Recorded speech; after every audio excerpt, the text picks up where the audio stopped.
It is just a huge honor for me today to be podcast interviewing a rock star, Evelyn T. Samuel, DMD, from Falls Church, Virginia. Is that a suburb of a big city, or are you out there in the country? We're actually in northern Virginia, very close to D.C., not far from the nation's capital. So landmarks or Fairfax and some of those cities. So, yes, it's a close suburb of the D.C. metropolitan area.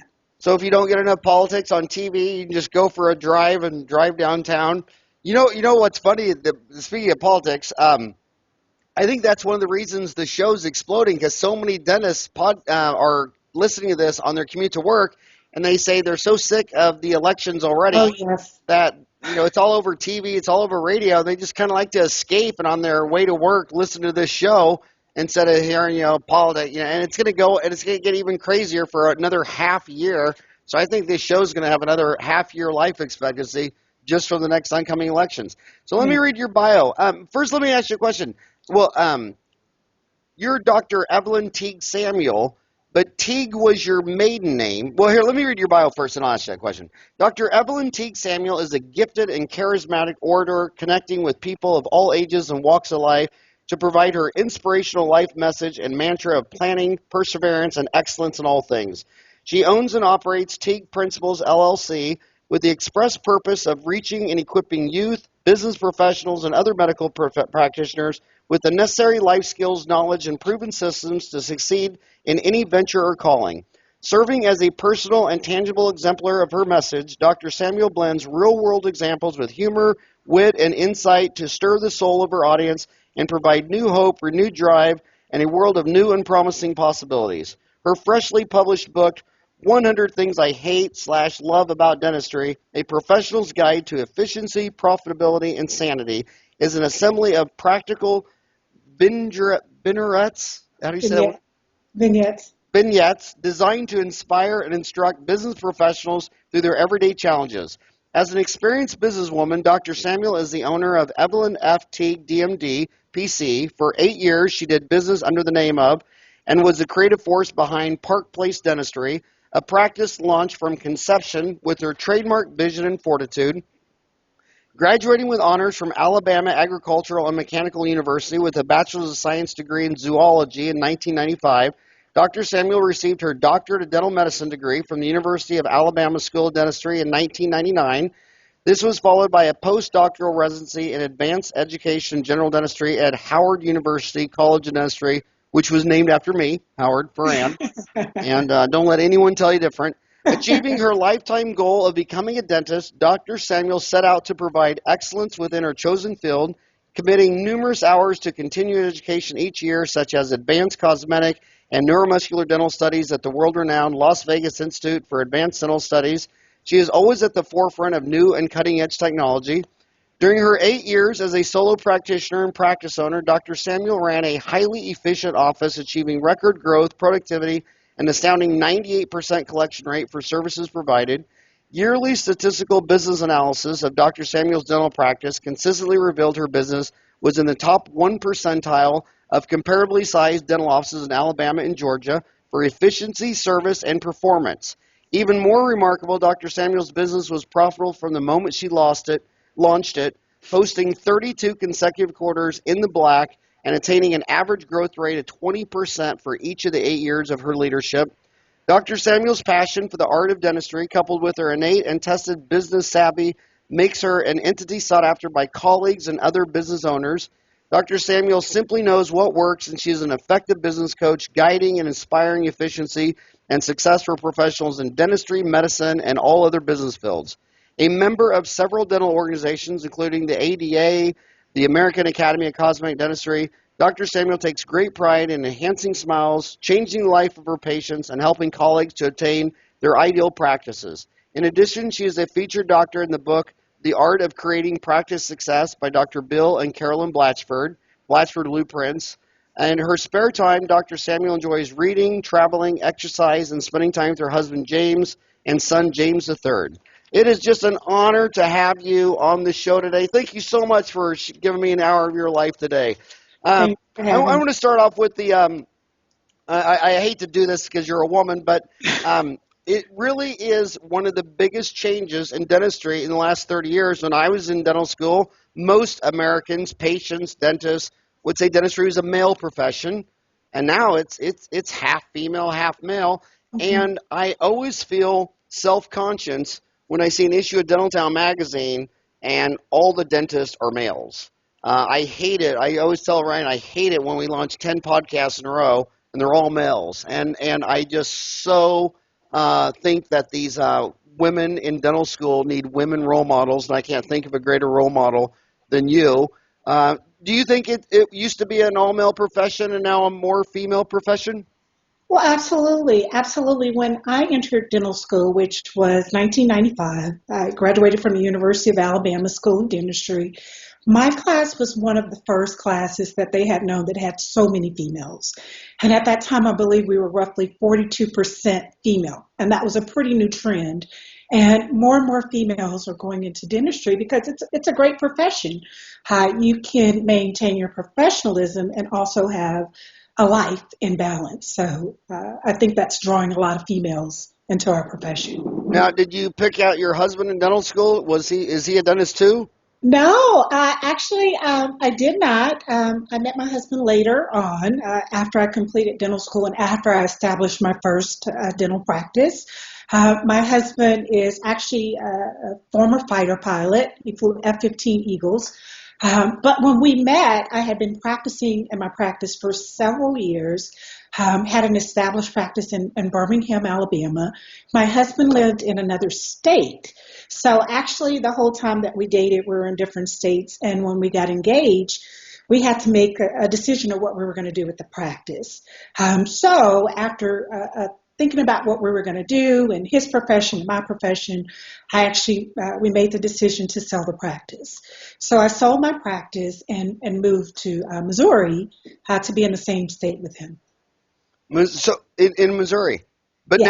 now you're in Virginia. Absolutely, yes. So I moved to Missouri, and his position has relocated us to Virginia. So he's a senior executive with the Department of Defense. And this was our second relocation, so to speak, or second relocation for me. And we're now in Northern Virginia, so we're going to be here. And now that we know we're going to be in this place and we're going to stay here, I'm actually in the process of building a new practice right now. Fantastic. So many, I don't want to focus on women dentists because you're a woman, but I do want to focus on women dentistry because I always consider any woman that will come on the show or write an article for Dental Town, I call them unicorns because really they're so rare. And I'm always telling all my staff, we need to find the unicorns. So I want to ask, so now that I got a unicorn on, I want to ask her, it's different. I'm a man, so when I did all my practice stuff, I had a stay-home wife. She, knocked out 4 kids in 60 months and all that stuff. A lot of women in dental school are saying, do you think it's better that I work for like Heartland and corporate dentistry and Pacific Dental and being a chain, so at 5 o'clock I can go home and be the soccer mom? Can I really do my own office? And you had James the Third. So talk about that. How do you and I'm not qualified to talk about it. Yeah. So not only do I have James III, he's 2 years old, but now I have Kyle Alexander. Since we scheduled our first podcast, he was born February 4th. So I have a 4-month-old and a 2-year-old, and I'm building a new practice. But it can be done. So it really depends on the person, the individual. I have an entrepreneurial spirit. I love the business aspect of dentistry. I love planning and making things go well. And I just work better in my own environment because I love systems and I love making things run smooth. And I just function better as a practice owner. It's just in my blood to be an entrepreneur. So I think you can do it all. I think you can, but it's very important to devise a plan. I believe in planning your life first. So that's kind of how I approach things. I plan my life and then the practice revolves around my life instead of the reverse. So when you say it's in your blood, do you think, it's genetically in your blood or was it cultural? Did your dad and mom own their own business or did your mom stay home and make cookies and your dad worked as an employee on an assembly line, or did you see, or were you raised in a family where they were talking about all the things that come to do with owning your own business? Well, I come from humble beginnings, and it's something that you asked about my parents. My mom worked, my dad worked, and my dad also, he was a mechanic and he worked for Chrysler Corporation for 26 some odd years, and he also had a business of his own. So I did see some of the entrepreneurial things with his small business. He was a mechanic. He recently passed. He passed in November. That was pretty recent, but I did get a little bit of that, I think, from seeing him have his own business. But I've just always been driven. I like things to go a certain way. I research everything. I like for things to be very structured, and it's just part of my personality. Well, I bet your dad is looking down at you, proud as a peacock. I'm sure. I am sure. So then, do you think some people just have the personality that if they're not intellectually, naturally curious about owning a business, that maybe they're better off as an employee? I mean, or do you think they can? I mean, how does these, about 20% of our show is dental students? Okay. How do they? When they're, my favorite song from Michael Jackson was "The Man in the Mirror." When you're looking in the mirror, how do you know if you're cut out to be you? They might be looking at you and be intimidated and say, "I don't know if I'm all that." How do they look in the mirror and know, you're not all that, dude. You should go work for the man, or you are all that. Just go for it. And a lot of it's fear driven. Yes, absolutely. And that's the article that I published in your magazine talked about specifically, that is fear.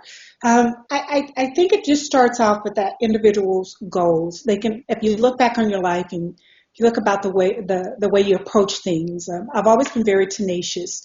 And at a small age, I would decide things, and I realized that I had the ability to manifest things when I was very young. I would say I'm going to do something, and I'd be determined, and I would actually make it happen. I would write it down, even then, before it became popular, write down what I was going to do. And I noticed that all those things would come to fruition. So it's planning, it's goals, it's the individual's goals, writing those goals in such a way that they're writing them as if they've already occurred, and just really honing in on what it is that you as an individual likes and what you want out of life. And how much of your when you're you've taken a lot of continuing education, you've gone to many institutes. How much is the success, clinical dentistry versus learning the business of dentistry? How do you balance that when you're looking at your C? Because everybody has limited time, money, and resources. I mean, these institutes that you're talking about, the Scottsdale Center, the Coy Center, the Spanky Institute, Yes. The Panky Institute, I must pronounce that. All these institutes, they cost a chunk of change. They do. And so what would you recommend them going to learn, and how do you balance clinical and business? Well, I think they're of course equally important. It's very important to be a great dentist. We know that. Before I started my first practice, I decided that I wanted a different type of practice. I didn't want the practice that everybody has, and that's why I invested in so many clinical courses, like you mentioned, LVI trained, and I'd always try to think outside of the box and do courses that everybody else wasn't doing. So I knew that was very instrumental in me having practice success, but I also knew that it was a business, and I wanted to run my business as such. I never wanted it to be just a regular dental office or a small business. I wanted to run it like a true business that's functional, efficient, with a nice flow. I like for things to be, my philosophy is a little bit different. I don't like high volume, so I would focus on more efficiency so that I could have a flow, more life balance, doing larger procedures in less time. So I might work fewer days, but try to be more productive in those fewer days. So the business is absolutely just as important or more important, because we go to dental schools, we come out, we're very effective, we're very good clinicians oftentimes, and then we get in this practice, and a large percentage of the things that we're doing is running the business. And that doesn't always come natural to us. Many times we're introverted and we like to just have our hands in patients' mouths and do dentistry. So a lot of times when dental students are talking to me or students that may be interested in dentistry, I will tell them often times to take some business courses in college or, hey, even major in business. When I came up, we majored in pre-med, pre-dental, and that was that in the sciences. But now I kind of recommend that they go toward that business aspect, especially if they're thinking they're going to become a business owner. And then you get the clinical requirements, prerequisites that you have to have. So the business is just extremely important. So why did you get a degree in zoology? I'm dying to know. Is it because you knew you were going to have children, or trying to understand your brother, or what? What made you go into zoology? No, actually, that was the pre-dental curriculum at the college that I went to, and it was zoology with a minor in chemistry. So that was the curriculum, and I always knew I wanted to be a dentist. I decided at 5 years old that I was going to be a dentist, and all of my quotes and everything from elementary school to middle school to high school all said that I was going to be a dentist someday. So there was no backup plan. There was no plan B. Wow. And what do you think it was because you loved your dentist when you were 5? Was your first dental visit a home run? What do you think it was? I have no idea. I actually believe that it was a calling. That's kind of how I answer because it came from nowhere. There were no other dentists in my family. There were no medical doctors. There were like PhDs in the family, but no medical, professionals in the family. So I was the first. But I always said it, and it's an interesting thing about your vision and writing things out and things coming to fruition. In high school, we did the time capsule. The time capsule thing. You put everything in the time capsule, 1 year, 5 years, 10 years. And when I went back for my 10-year reunion, we got everything out, and it was exactly as I wrote it. In 1 year, I'm going to be doing this. In 5 years, I'll be a dentist. In 10 years, I will have it was just exactly how I wrote it. So I think it was a calling. So, I think I was raised Catholic, and my 2 older sisters went straight into the nunnery right out of high school. And I think my Catholic upbringing, I never saw dentistry as an occupation. I always saw it as a vocation too, a calling. You know what I mean? I didn't become a dentist for any other reason than you wanted to help people. Mm-hmm. And and the role models when you're a Catholic are like Mother Teresa. Helping people, and it's always been that. You say you have 2 babies, but you really have 3 because you wrote a book, and I've written a book. I mean, having a book is like a baby. I mean, you're pregnant for 9 months. It takes a year to write a book. You wrote a book, 100 Things I Hate, Love About Dentistry, that you can find on www.drevelynteaguesamuel.com. Evelyn Teague, Evelyn, Teague is Teague, Samuel, Samuel. Why did you write a book, 100 Things I Hate, Love About Dentistry? And which was harder, your first pregnancy, your second pregnancy, or writing that book? Well, I was in labor for a really long time with that first pregnancy, so it's a toss-up. But it was just kind of interesting in terms of writing the book. It was something. I had several friends over the years that I would help with their practices. They would call me up and they'd say, how do you do this, Evelyn? Or how would you handle this? And I would immediately just start planning things for them. You need to do a demographic study. You need to do this with your team. And I could just plan things for my friends and colleagues. So one of my really good friends was in hospital administration, and he used to say, Evelyn, you should write a book. I had several people to tell me, you really should write a book because you run such an efficient business. And there's that word efficient again. But you run such an efficient business that you could really help people if you wrote a book. So the book came up. I started journaling. So with the new practice, you have all these responsibilities and you're wearing all these hats that you didn't really learn you were going to have to wear when you were in dental school. And I would go in once I got this beautiful new practice. I built it everywhere, all the things into it that I wanted it to be. It was everything how I wanted to look and feel. And there would be things going on such as insurance things or team things or, how are you going to handle this, or the things are breaking down. And I would just go in my office and I would journal while my patient was getting done. So the journaling became the book. And as you said, I've done numerous C courses, across the country, and I'd meet other dentists that were dealing with a lot of the same things. And we'd get in these courses and we'd be like-minded and we want to do, the best dentistry ever. And we would start talking about running the business, or, I have this issue with collections with my front office person, or just all these different things. And I would just journal, and the journaling became the book. Well, I hope they read this book, and I hope they learn from you. I want to ask you some questions. A lot of times when right now 82% of dental offices take PPOs, and the average PPO is a 40% fee reduction in price. Right. And their regular fee is $1,000 for a crown, and they're signing up for PPOs where they're doing it for $600, $650. A lot of people wrestle with that. You talk about efficiency and productivity. We'll just talk about PPOs. Do you think 4 out of 5 dentists are should be on PPOs? Is that part of your business model? Well, Howard, like I said, each office is different, and the office atmosphere and what each office is going to achieve is going to be as different as the different personality of the person that owns it. And I'll talk in past tense because, like I said, I sold that practice. I am building a new practice. At the time that I started my first practice, I used coaches and consultants, and I really wanted to start that practice off out of network. I just had this idea for my practice. I'm going to do this type of dentistry. I want to do cosmetics. I want to do the huge cases.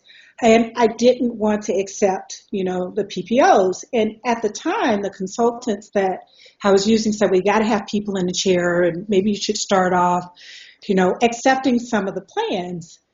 So I signed up for a few, but over the years, as I took more and more CE courses, and as I did bigger cases and I had higher lab fees, I realized that I was kind of upside down sometimes in terms of the cases I was using. Sometimes the allowed benefit for some of the procedures I was doing were less than what my lab was charging me for some of the cases. An interesting story, and I have this in one of the chapters of my book. We had gone to some CE courses, and we came back, and my book was kind of slow one day. And I went in, and I was just going through some reports, and I realized that exactly what I was just telling you, that I was upside down on some of the materials I was using and what I was allowed to charge for the procedures. And I literally start writing letters to the insurance companies and just dropping plans. And my office manager at the time thought I was losing my mind. But I said, I want to be able to do the type of procedures that I want to do, use the labs and the materials that I want to use, and just give the best quality care that I can give for my patients. And I started kind of getting out of those PPOs one by one. And I would have a conversation with the patient, and I would just sit with them and talk to them and say, I'm changing my relationship up with your insurance company. I want to be able to use the best materials for you. I want to be able to, do the cases that you accept and just treat you as if you were a family member. And surprisingly, I didn't have that many problems as I started to wean myself out of those plans when I had that conversation with the patients. Because a lot of patients were like, yeah, well, I definitely want you to use, the materials that you would like to use and not be restricted by the plans. So you don't take any of those plans now? Well, right now I'm in the process of setting up. So when I sold the practice, I had gotten out of most of them. I think I may have still been on for 1 or 2, but I kind of just started weaning them out one by one. So I want to ask you, if I ask, all the kids out there that just walked out of dental school, like what's the boogeyman? What are you afraid of? A lot of them look at old grandpas like me, because I do. I have a 4-year-old granddaughter, which is God's reward for not killing all 4 of my boys. They say, since you didn't kill them, here's little Taylor. But a lot of them say, well, Howard, when you got out of school, it was the golden years, and now the big boogeyman is corporate dentistry. But I got to ask you this, Evelyn, if I was going in and getting a service, say it was a mani-pedi, what is the advantage of the girl giving me a mani-pedi that she was part of 1,000 mani-pedi chains from San Fran to New York? I don't get it. If I was getting a massage, what is the advantage that this massage lady was part of a chain that was in 1,000 units? I don't I don't get why. I don't see the advantage of corporate dentistry. I mean, supplies are only 4 to 6%, lab bill. I mean, I don't know what value they're going to add to dentistry that's going to sit there and take out someone like me or you. What do you think about corporate dentistry? Well, I guess everything has its place. I tend to favor small dental practices like mine is going to be. It's going to be a very small, intimate practice. How many operatories? I'm starting off with 2. My last practice, I had a much larger practice. I had 5 operatories, a massage room, 2,500 square feet. And what I noticed in that practice is I don't run my practice like a big practice. I prefer to do larger procedures on fewer people. So it's always an atmosphere that's a little more calm. I like to actually sit down and talk to the patients and know about their grandchildren and what their children are doing. So this new practice, I'm starting it off anew. So it's just going to be very small, quaint, beautiful, but intimate. An intimate. And when you were getting a mani-pedi, and I've had a lot of mani-pedis, do you think the person doing it would be more successful if they did 3 an hour as opposed to 1 an hour?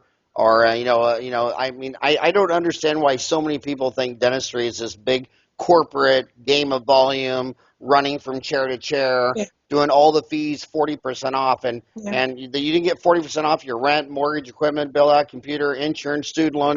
The only 40% that was your profit margin net income, and now you're a volunteer fireman putting out cavities of people who don't even care enough about their teeth to floss. They won't brush and floss in the morning, but I'm supposed to do free dentistry with $350,000 student loans. I mean, it's just not a game of volume.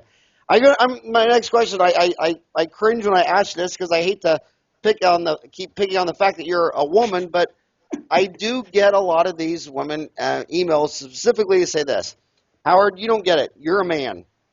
When you walk in your office and tell 5 women to do something, they all jump and everything because they see their dad or whatever the heck. When they grew up, their dad was sitting in the chair watching the game and say to his wife, honey, get me a beer, and she'd jump up and run to the kitchen and get a beer or whatever. Now I'm the woman owner, and they don't respond to a woman leader or a woman boss as they would if you were a man. Is that true or false? And why do I keep getting asked that? Well, I guess there could be some truth to it if you're getting several questions about that. But what I found is that with me, I tend to just have everything very spelled out. So I'm really big into systems. I had a system for absolutely everything in my practice. From the time somebody walks in the door, you had so many seconds to greet them, or when the phone rings, you answer the phone with a smile, or the way the office flowed. When patients come in, you do what I call my baton system, and we're passing them all. So that patients are constantly saying, the place runs so smooth and everything runs so well, and it's because of the constant training that we were doing. So I think if you have everything clearly spelled out for your team, then it makes things all the better and easier to deal with. You lead by example, of course, but if there's a system for everything, there's not a lot of questions to be asked. There's not a lot of room for error because you have it all planned out. I think things run a lot smoother. This is now I'm going to show you a personal observation that old grandpa men do say while they're sitting around at the bar watching the ball game about reflections on millennials who own their own practice. A lot of old men, and I don't want to say their names, I don't want to get back to Tom Mattern or Tim Taylor or any of these old guys who don't know to have a beer with me. But sometimes we think that maybe some of it's just different when you see a young woman dentist and after work she goes to happy hour with them. She just does a lot more things with their staff, and we're always sitting there wondering, do we not do enough things ourselves? I mean, should I be inviting my staff to happy hour or the ball game too? How do you draw the line between a friend and an employee? Because Abraham Maslow specifically said, one of the greatest anthropologists, sociologists of all time, said that if I'm your employer, I can't really be your friend because I reserve the right to fire you. And you would never tell your friend, oh, you know that money I give you every month? Yeah, I'm not giving it to you anymore. So can I really be your friend if I'm your boss? And how do you help young women dentists navigate between friend and boss? And that's a very good question. And when I started off, I started off really keeping those two things separate. I didn't hang out with my team after work. Now, I was always very good to my team. So let's say, for instance, if I go to continuing education courses, I would fly them wherever I went. I felt like everybody needed to go. If we were observing good customer service and we were doing a workshop on great customer service, we might spend a day at the spa for Christmas holiday or something of that sort so that we could observe good customer service, but I didn't hang out with the team. I thought that that was not a good practice because I didn't want to cross that line. So while I was very friendly with my team, I'm very friendly but very structured, I didn't cross the friend owner line. And on that friend owner line, how do you cross the line of charging your husband for dentistry? What do you say to him when he says, "No, I want it free"? How do you professionally present that to him? No, here's the bill, and you're going to pay like. Actually, Howard, the husband gets free dentistry. So I went. What you just said might have flown over a lot of people's heads, but everybody knows that when you go to a dental course, you said you take your staff with you. Well, 80% of the dentists save money and go to all those CE courses by themselves. And every lecture I've ever been to, I've been to 6 week at the Paint Institute. I've been to the Scottsdale Center. I've been to, I went through 9 weekends of the Mission Institute to place implants. So, and whenever you go to any of those deals, half the room is all these individual dentists coming by themselves, saving money. And then the other half of the room, every row is a complete office, dentist, hygienist, assistant. And when I go pull the income statements, those dentists that bring their staff like you, they make twice as much money. Is all those dentists saving money? So why did you waste all that money taking your staff with you to CE? And why would you train a bunch of people when it's really just all about you and the staff have nothing to do with it? Well, it wasn't a waste because I always felt, how can I go and learn all these wonderful things if you go to these courses and you get all this training and your team is not there and you get back in the office and you're all charged up and ready to go, but they didn't get that same information. So I thought it was extremely beneficial that when I was there, they had to be there. They were out of the office. We were in a different environment, so we were benefiting from being away. They always got paid when we were out of the office as well. And a step further, whenever I took vacation time, they were off. So if I took a lot of time out of the office, they were off as well so that we could all charge, recharge, refuel, and come back and be more productive. I think a lot of dentists say, well, what if I take my staff and get them all trained and they leave? Mm-hmm. I say, what if you train all your staff? What if you don't train your staff and then they stay? Exactly. That'd be far worse. Yeah, I'll share something with you. In terms of training the team, I actually had a colleague to say something similar to me because I would take my team to all of the courses. I spent a lot of time in the office doing in-office training and workshops and training on customer service and things of that sort. And I always started the day, our office meeting, with a positive quote. I love quotes. I love positive quotes. I love positive books. I love reading books on self-help and improvement in business. So we had somewhat of a book club, and we would read books, and we would do quotes in the morning on, positive things. You're able to do anything you achieve. We set goals together. And I had a colleague one time to say, Evelyn, that's really strange. What if your team wants to leave you? Because at that time I had a hygienist that was going to school as well. I think she wanted to be a pharmacist or something. And I had my front desk wanted to do something else. And I said, well, that would be kind of hypocritical if I didn't teach or coach and teach my team to be better. If we're writing goals as an office to be better and to do things better, and you can be whatever you want to be and you can do whatever you want to do, it would kind of be hypocritical for me to not want them to want better. Now, my team was with me for a long time, so they stayed with me. But if they did get more education and they wanted to leave, isn't that what you're supposed to do, is encourage people to be their best self? I loved your article in Dental Town magazine. I just love everything about you. I want you to address this. Our profession is known for having a lot of burnout, a lot Mm-hmm. of depression. 14%, about every 3 years in dental town, we'll do some articles on people that treat substance abuse just for dental professionals, and they always say about 14% of dentists in their career will be treated for substance abuse in-house, where they'll actually go away in-house for 90, 120 days. So 14 out of 100 end up in substance abuse. Now, to put that in perspective, it's 18% of Americans in general and 38% of anesthesiologists because they have so much access to narcotics. But we've been told we've had a high suicide rate a lot of times.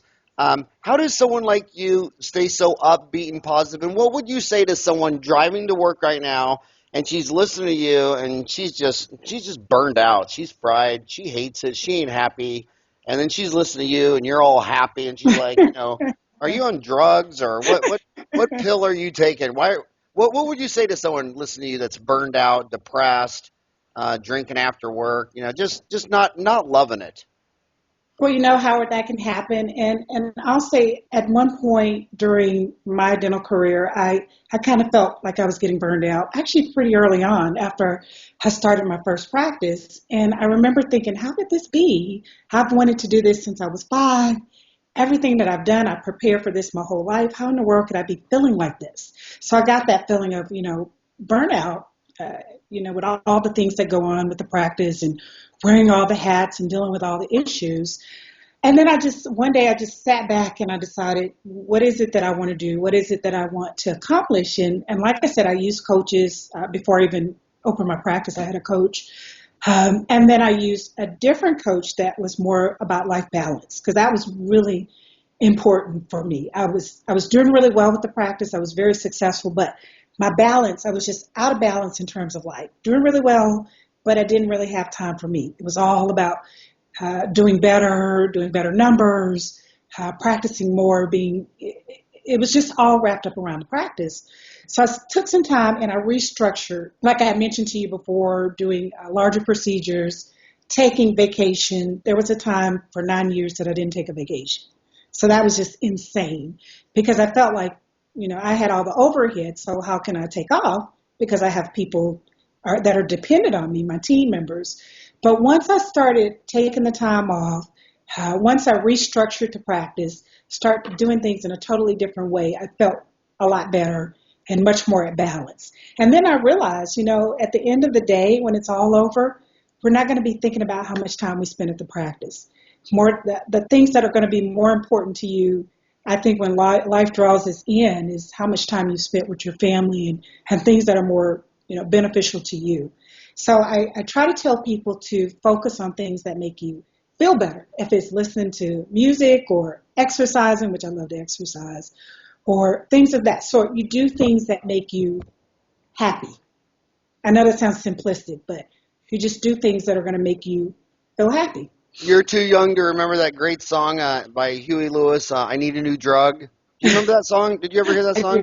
One that won't keep me up all night, one that won't sleep all day. And you know what? Exactly. You can go around the block as many times, but when you come back down to it, the ultimate drug is exercise and endorphins. And, you're not going to get that out of medical marijuana or gin and tonic. Or one thing I've always noticed about the high-end, top percent people like you, the elite people, they always love exercise. Mm-hmm. And they always make time for it. So many people say, I don't have time. So I want to ask you that. Here's what they're saying. Come on, dude. You got a 4-month-old baby, a 2-year-old. You're married. You got to practice. How the hell do you have time to work out? So I want to ask you specifically, how do you have time to work out? What do you actually do? I am working out. Did you just buy that 4-minute ab video and remember that movie, Something About Mary, where the crazy man says, you can't do abs. One of my favorite movies, by the way. Remember when the guy says, well, I'm going to do a 6-minute ab, and then the next guy says, I'm going to do a 5-minute ab. The guy's like, you can't do abs in 5. You need 6 minutes. So is that what you're doing? Did you find a 3-minute ab video and you're just... Howard, I'm working on it. I think my exercise now is running behind a 2-year-old and a 4-month-old. But before, I worked out every single day. I did, martial arts, and I did Middle Eastern dance for 7 years, training in Middle Eastern dance. And just any kind of exercise. Love, love, love exercise. I was even a certified aerobic instructor when I was in dental school.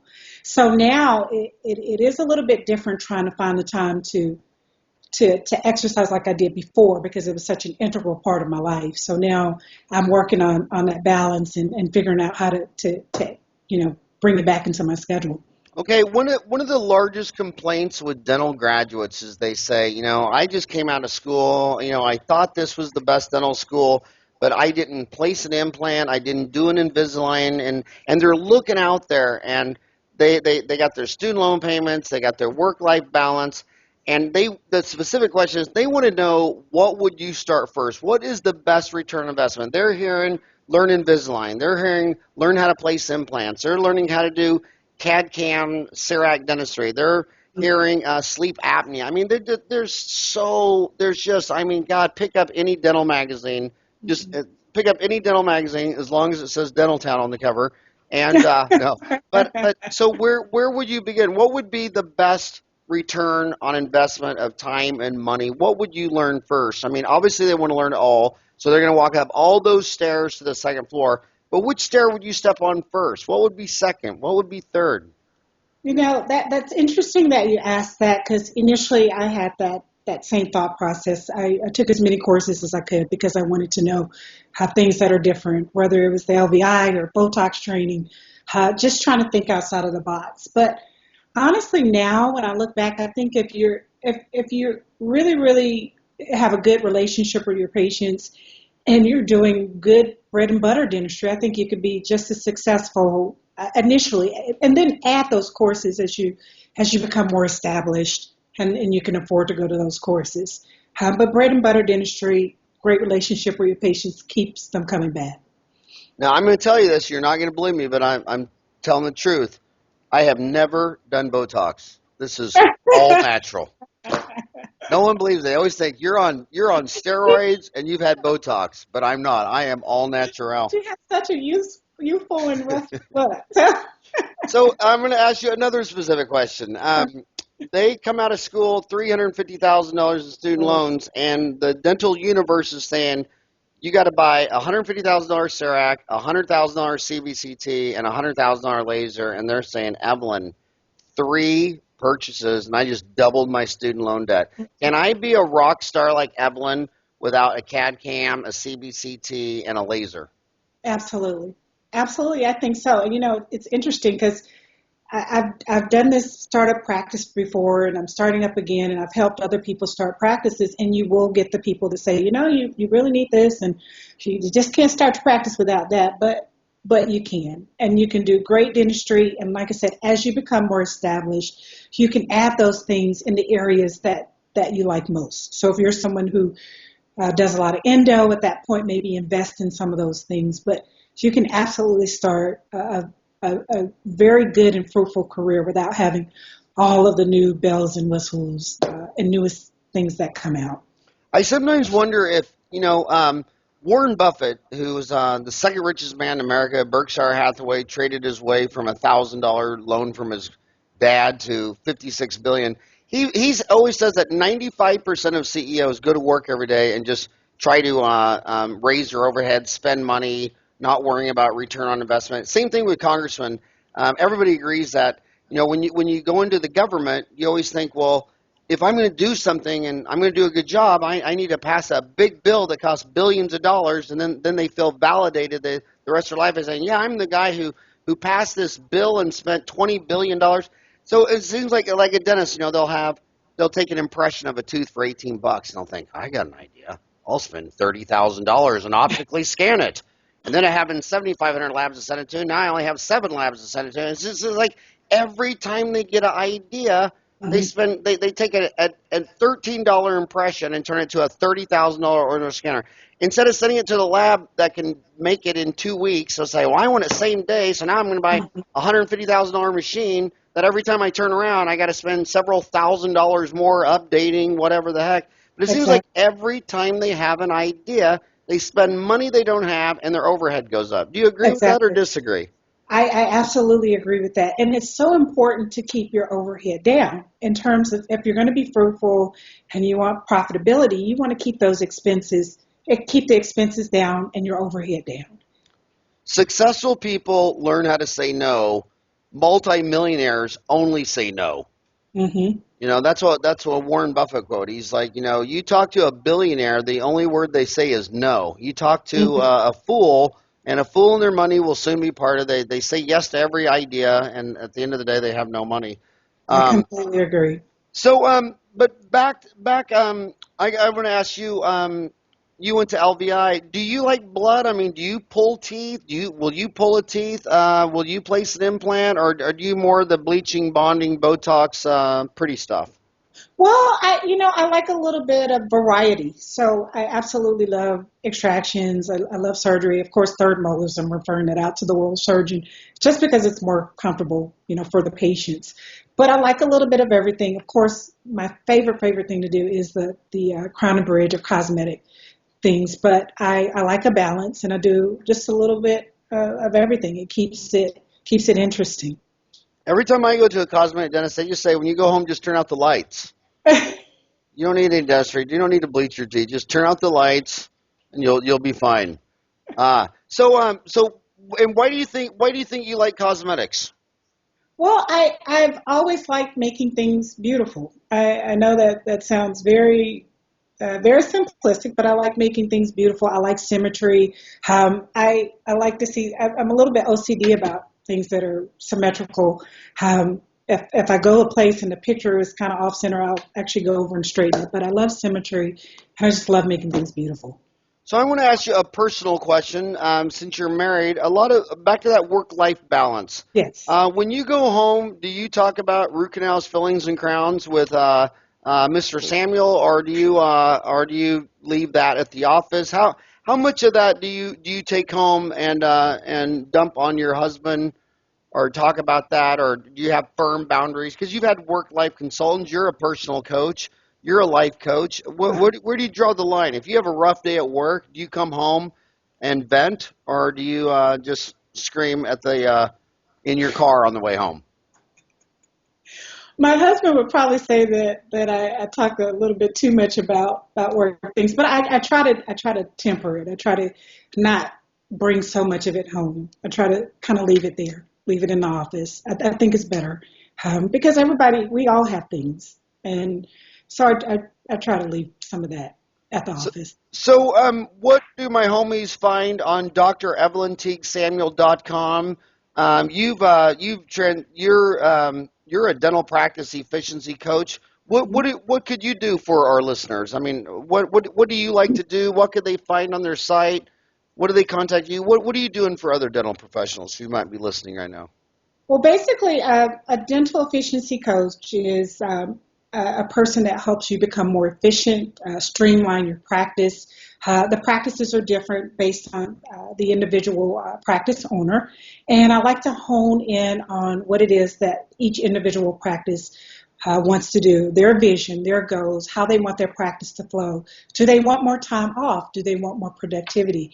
And I really try to go in and observe and see what it is that would help them reach their goals, streamline their goals, and achieve those things that they're trying to achieve.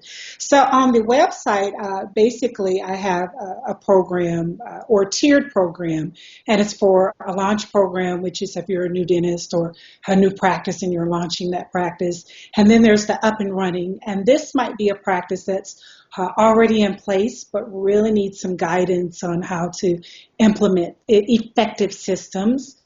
And then there's taking it to the next level. It's called the next level. And that's for people who are doing really, really well but want to do better. Because there's always room for improvement.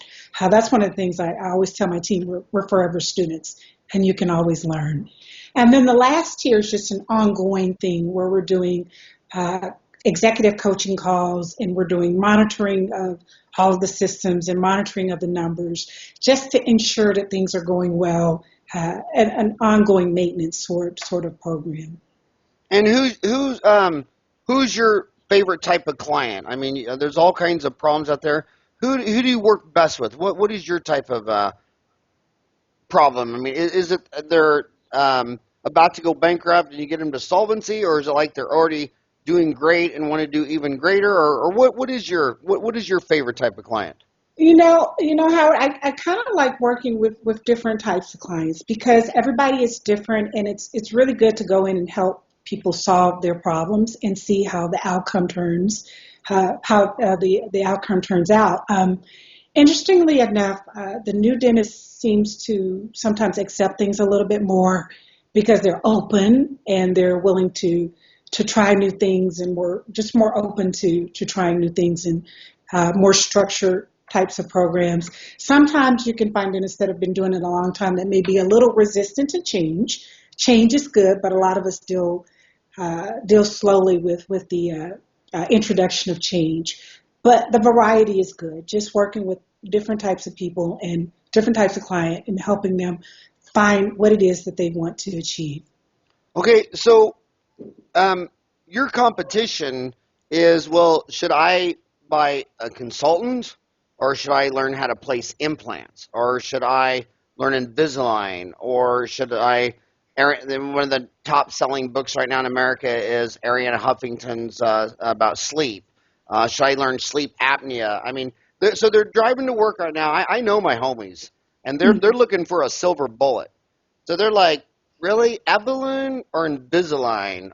Evelyn or a snore guard? Or Evelyn or a bone graft? I mean, so talk about your competition. What's the silver bullet? Evelyn, Invisalign, sleep apnea, cosmetic. I mean, they just what's the silver bullet? Well, I think definitely Evelyn, Howard. Definitely Evelyn. But I say that, but I have had consultants from the very beginning. Before I started my practice, I did independent contracting right out of my residency. And that was the best experience I could have ever had. Didn't really appreciate it at the time because I was working in so many different practices, and I had the loans that were out the roof and was just not really understanding how dentistry could have all of this overhead, and was questioning if I'd made the right decision in terms of our profession. But what I learned is that in all of those practices, I work with some great clinicians. I work with like a prosthodontist, I work with a cosmetic dentist, all at one time. I was in a different practice every day right out of the residency as a contractor. But what I noticed is that all of those practices, as great as the clinicians were, and they were great clinicians, they didn't have any systems in place. So they weren't working with consultants or coaches, and they kind of had team members. They would hire team members just to be team members, but there was no structure. There were no systems in place. So they could have had more effective businesses had they had some kind of business management coaching. So you can add all those courses and you can add all the procedures, but if you're not running your business effectively, how well is it affecting your bottom line, or how good is your return on investment if you're doing all of the courses, but you don't know how to get your front office to collect. If you're not collecting what you're producing, if you're not collecting what you're producing, it's just free dentistry. So you have to learn those things. And a coach, whether it be me or anybody else, is somebody that can hold you accountable. They'll come in, they'll help you devise your goals, and they can stick with you and help you to attain those goals and hold you accountable. I think one of the reasons they are afraid of consultants is shame. And you were actually named after Evelyn Champagne King, who sang the song Shame. So what would you say to those people out there that are embarrassed? Because some of them, they don't want you to come and look in their closet, and they feel embarrassed. And you're going to look at their numbers, and they're like, okay, I was on honor roll. I got accepted to dental school. Mm-hmm. I always made A's, and I'm embarrassed to have someone come in here. So what did Evelyn Champagne's song Shame mean to you, and how can they get over their shame? Should they just play it over and over until they call you, or what's the deal? Well, Do you even remember that song? Are you too young to even remember that song? No. Age, but I do.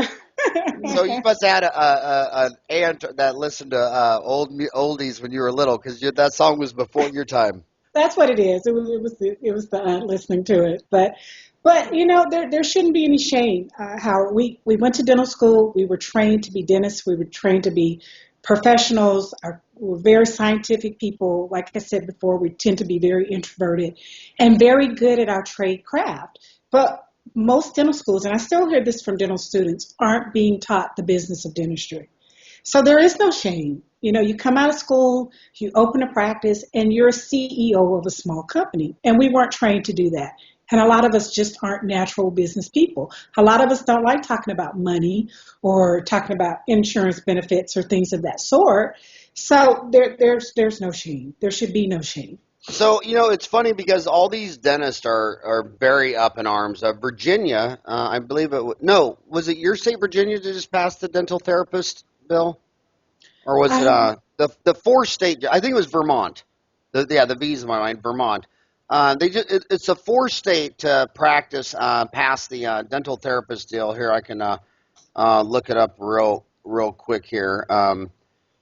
Thank God for Ryan, who can edit out all my stupid stalls. But here it is right here. Vermont dental care bill signed into law. Vermont is the fourth state to pass a law allowing dental therapists to practice.